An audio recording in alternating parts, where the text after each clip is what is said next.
yourself at a wedding party in Cana, and your buddy tells you, hey, we didn't get enough wine for the wedding. What are you gonna do? Well, there was a gentleman that had the same problem quite some time ago, and he said, bring me water. Now we have Evian, which I don't think they had, and when he added that to the empty glass, the party had delicious wine to drink. Now the only problem with this is you've always got a few non-believers that don't believe you can turn water into wine.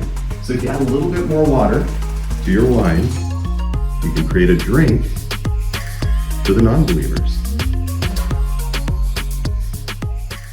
So I wanted to make a set of videos that shows every single thing that we do in my traveling show together, one at a time. So if you get home and you want to know how it worked, or you want to make it for yourself, you'll be able to do that really quickly. You'll just look at a video. So today we're going to talk about acids and bases. We do that in the chemistry show, and a lot of times I can't resist bringing extra stuff for you guys most of the time. So sometimes we do it in the physics show too. So acids are usually sour. Bases are usually bitter. If it's a really strong acid or a base, you don't want to taste it, but that's one general way to know. If I put a little baking soda in the volcano, that is very basic. It wants to collect an ion.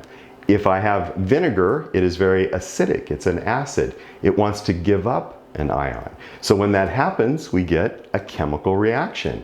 So if I add a little bit of vinegar, we get a volcanic eruption. So we do this in the show. The great recipe for the volcano, if you guys decide to do it at home, is a little bit of soap, a little bit of water, a little bit of vinegar, and a little bit of baking soda. And one of the very bright people in the audience figured out that if you use a little bit of litmus paper, which we're also going to make today together, litmus paper will tell you how acidic or how basic something is. And so by checking the lava, we can see if our volcano has neutralized the base and the acid. It's not too bad, it's sort of purple. If it turns pink, it's acidic and we have extra vinegar. If it turns blue, then it's basic and we have extra baking soda. So I thought that was a wonderful thing that somebody in the audience came up with, and now every time we experiment to get the perfect volcanic eruption, we're able to verify whether our acid and our base have been neutralized. I want to mention one safety thing. We're going to find out how to turn wine into water, water into wine, and you can actually make several different colors if you would like to as well. But anytime you're using something which is labeled as a water bottle, you absolutely must make a warning label that hangs around from it. And until you're ready to perform it, leave the warning label on the bottle. It is astounding how often one of these bottles, when I had it sitting somewhere for a show, somebody picked it up and started to put it in a refrigerator. I know you don't believe me. I'm telling you, it's true. Make a warning label. It's absolutely essential. So we'll find out how to make litmus paper. We'll find out, you've already found out how to do a volcano. And the whole video is going to be done in about 5 minutes. Are you ready?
hope you had as much fun watching the video as I had making it for you. There are a few things I wanted to go over here right at the ending. First of all is the potassium hydroxide. They also call this potash, they also call it KOH. You can find this on Amazon or eBay, and it makes that strong base solution that you can get those fantastic colors from. But I want to say that this is a bit caustic, so you should either be an adult or you should have an adult's help when you're working with this. If it gets on your skin, it could cause you to get a little bit of a burn, so you have to be very, very careful with this. Also, you may have noticed in the video that when we added this to the distilled water. You never want to pour distilled water on top of this. You always want to add this to the water so that it's more dilute. Otherwise, it can heat up. You can get in trouble that way too. So just be very cautious when you're handling potassium hydroxide. As an alternative, you can make a good base solution and you can do almost all the experiments just using baking soda, and that's a completely safe alternative. So you probably got this in the cupboard as well. The last item is from the pool supply store, and that is just a pH indicator. And you can get these on Amazon and eBay also, usually about $7 to $10. And this will change different colors in the presence of an acid or a base. And I only experimented with this a bit because I love making things myself. But this is an easy way to not have to go through the whole cabbage slicing and everything to create your indicator solution. To that effect, check out Indicator Solutions and you'll find out you can make virtually any color under the rainbow, and there's a lot of different chemical combinations. To that end, I'm going to set up a web page at the end of the video here, and I'm going to put a whole bunch of really super fun recipes to do on the web page. If they're not there right now, just check back because it's going to take me a week or two to get those up there for you. So with that said, I just want to remind you to have a lot of fun with these. Let me know what your experiments turn up and what types of things you're able to create magically with a little bit of chemistry. And remember, I always tell my students when I had a class that the goal is world takeover. That's right. So get back to the lab.